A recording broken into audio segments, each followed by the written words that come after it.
Gene pool means the total number of genes of all individuals in a population. For examples, here when we combine the genes of all individuals which belongs to the same species, then the information which will obtain, that is the total number of the genes or the alleles, when we combines, then it is called as the gene pool. यहाँ पे हमने देखा कि जो pig है, all the members contains genes और the alleles, उनको हम जब कंबाइन करेंगे तो वो जो जेनेटिक इन्फॉर्मेशन मिलेगी उसे हम जीन पूल कहेंगे, gene pool of the pig.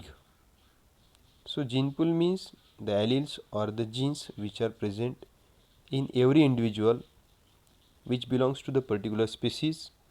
When we combine that all genes or the alleles, then whatever the genetic constitution that makes, that is called as the gene pool.